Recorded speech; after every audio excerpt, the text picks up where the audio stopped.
Hello everyone, welcome to Gupta ji medical lecture में आपका स्वागत है। I am Abhiraj Gupta. आज हम बात करने जा रहे हैं डायरिया क्या होता है, किन किन कारणों से डायरिया का सामना करना पड़ता है और इसके लक्षण क्या होते हैं। अंत में हम जानेंगे इसका ट्रीटमेंट क्या होता है। बताने से पहले एक इम्पोर्टेंट बात बताना चाहते हैं कि कोई भी दवा लेने से पहले डॉक्टर की सलाह जरूर लें। आइए हम बात करते हैं और स्टार्ट करते हैं। डायरिया क्या होता है। डायरिया यानी दस्त तब होता है जब आपको असामान्य से ज़्यादा बार या पतला मल आता हो। यह एक बीमारी है जो आमतौर पर आंतों में संक्रमण होने के कारण होता है। दस्त तीव्र, लगातार और क्रोनिक हो सकता है। कहना ये चाह रहा है कि डाइजेस्टिव सिस्टम में डिजीज में डायरिया एक भयंकर प्रकार है जो अक्सर खाने पीने की गड़बड़ी के कारण उत्पन्न होता है। इस प्रकार के फूड्स को स्टोमक में डाइजेस्ट नहीं होता है, जिसके कारण हमें डायरिया का सामना करना पड़ता है। आइए हम बात करते हैं हम डायरिया किन किन कारणों के वजह से होता है। डायरिया का most common causes viral infection के द्वारा होता है। इसके अलावा अदर कॉजेज इस प्रकार होते हैं, जैसे बैक्टीरियल इन्फेक्शन के कारण, जीवाणुओं के संक्रमण में, और एंटीबायोटिक ड्रग्स जिसका साइड इफ़ेक्ट्स के कारण भी हो सकता है, और फूड पॉइजनिंग। बहुत अत्यधिक भोजन करने पर फूड पॉइजनिंग होता है जिसके कारण भी हो सकता है।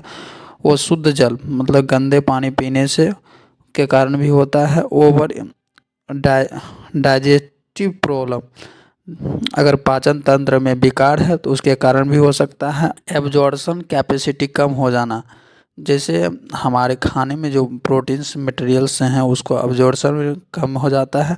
और डाइजेस्टिव सिस्टम रिलेटेड डिजीज अगर आपको है तो उसमें भी इस डायरिया को देखने को मिलता है।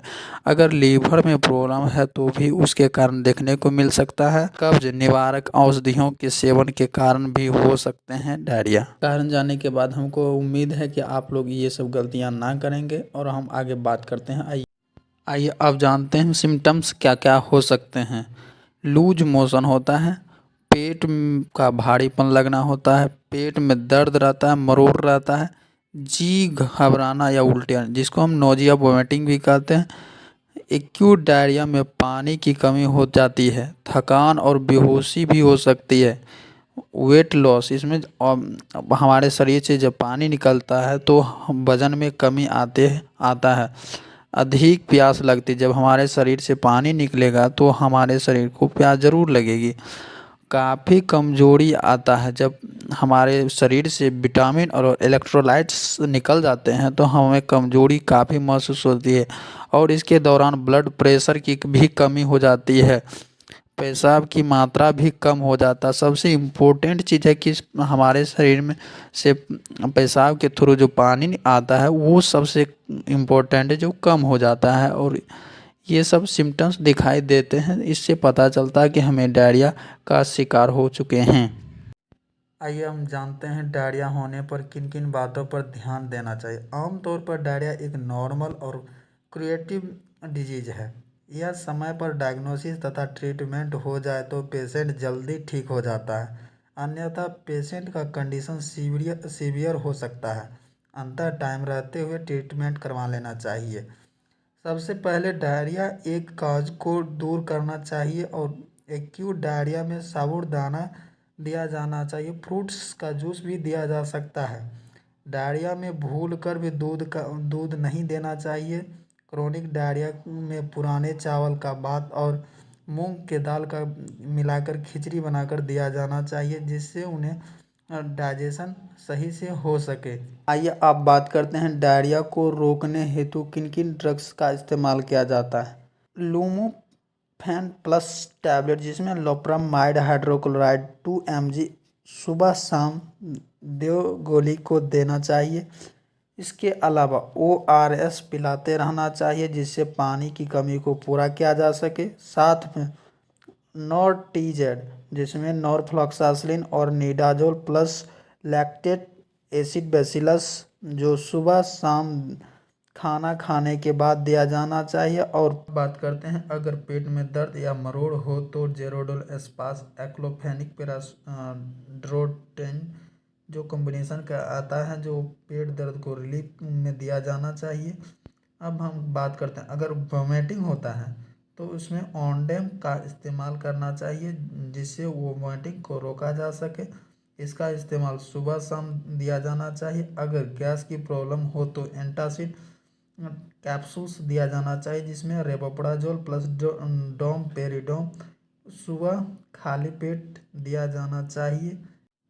हमारे शरीर में ज़्यादा से ज़्यादा पानी एब्जॉर्प्शन के लिए एक जियोडेटिक टैबलेट आता है, जिसको हम सुबह शाम दे सकते हैं। और उपर्युक्त ट्रीटमेंट से अगर आराम ना हो तो इसका हम इंजेक्शन से ट्रीटमेंट के साथ ही बताएंगे। आगे आप देखते रहिए और बने रहिए हमारे इस वीडियो में।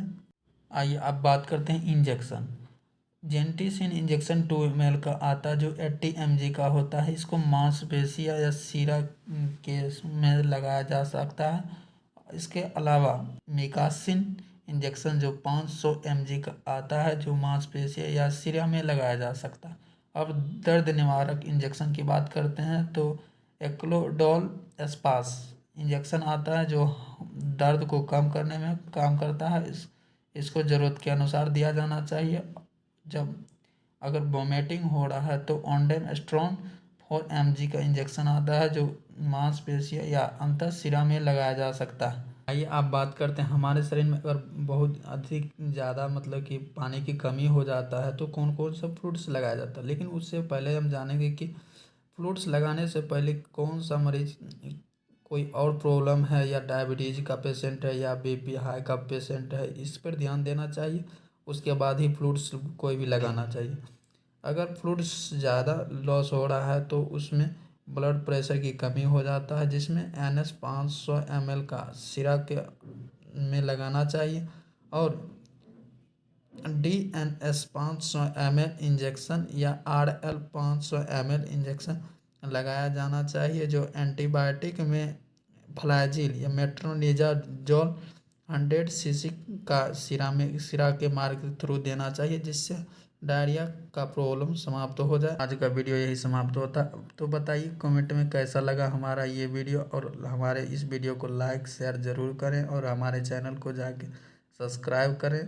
मिलते हैं अगले नेक्स्ट वीडियो में। Thank you for watching my video.